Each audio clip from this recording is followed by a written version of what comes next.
السلام علیکم ورحمۃ اللہ وبرکاتہ۔ ناظرین کرام، قرآن کریم کی آیت مبارکہ وَلَقَدْ يَسَّرْنَا الْقُرْآنَ لِلذِّكْرِ فَهَلْ مِن مُدَّكِرٍ۔ صدق اللہ مولانا العظیم۔ جیسے کہ گزشتہ تاریخی واقعات میں عبد المطلب کا نام اور اس کا سبب کے متعلق ذکر تھا، آج کی ویڈیو میں ان کے اخلاق اور ان کا کردار کس اہمیت کا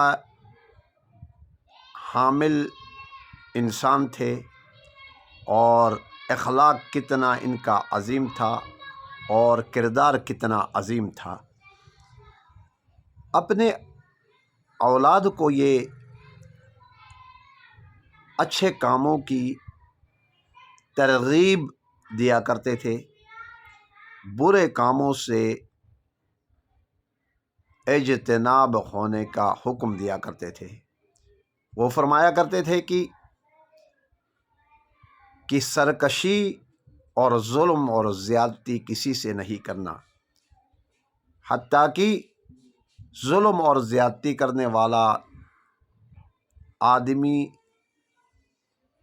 اپنا منطقی انجام تک نہیں پہنچ سکتا جب تک اس سے انتقام نہیں لیا جائے، یعنی وہ تب تک نہیں مر سکتا جب تک اس سے اس کا بدلہ خالق کائنات دنیا میں نہ لے۔ ایک آدمی آیا، سوال کیا، کہا کہ ملک شام میں ایک آدمی بہت بڑا ظالم اور جابر تھا، وہ اپنے منطقی انجام کو پہنچ گیا اور اس سے کوئی بدلہ نہیں لیا گیا دنیا میں۔ تو عبد المطلب تھوڑی دیر کے لیے انہوں نے سوچ میں پڑ گئے۔ سوچ میں پڑنے کے بعد انہوں نے قسم کھائی۔ قسم کیا کھاتے ہیں؟ خدا کی قسم، اس عالم کے پیچھے ایک اور عالم ہے۔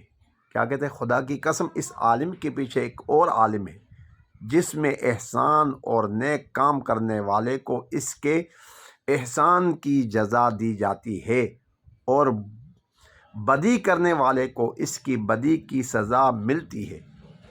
بدی کرنے والے کو اس کی بدی کی سزا ملتی ہے، اس لیے کہ ظالم آدمی کا حال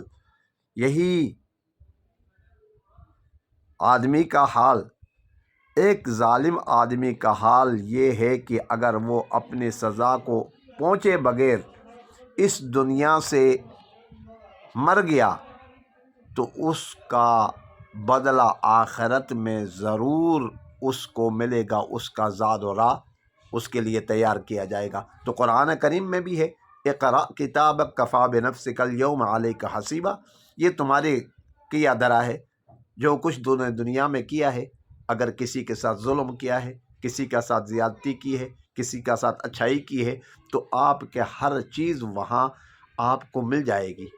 ولیکن جب انسان برائی کرتا ہے، ظالم جابر بن جاتا ہے، تو جب تک اس کا بدلہ دنیا میں نہیں لیا جاتا، وہ اپنے منطقی انجام تک یعنی نہیں پہنچ سکتا۔ تو آج کا عبد المطلب کے متعلق جو ذکر ان کے اخلاق اور اپنے اہل و عیال کو ترغیب، تعلیم، اخلاق حسنہ کے متعلق ذکر تھا، مزید انشاءاللہ اس سے آگے بھی یہی عبد المطلب کے متعلق ذکر چلے گا اور بھی آگے آہستہ آہستہ انشاءاللہ تاریخی واقعات آپ کے سامنے رکھ دیے جائیں گے۔ امید ہے کہ آج کی ویڈیو بھی آپ حضرات کو بہت پسند آ گئی ہوگی۔ آپ نے اس ویڈیو کو شیئر بھی کرنا ہے، کمنٹس بھی کرنا ہے، تاکہ دوسروں تک یہ تاریخی واقعات پہنچ سکے۔ تاریخ حلبیہ سے یہ ماخوذ کیا گیا ہے اور امید ہے کہ آپ کو آج کے واقعات بہت اچھے لگے ہوں گے، اور کمنٹ میں ضرور بتا دیجیے گا کہ آپ نے اس ویڈیو کو کیسے پایا۔ والسلام علیکم ورحمۃ اللہ وبرکاتہ۔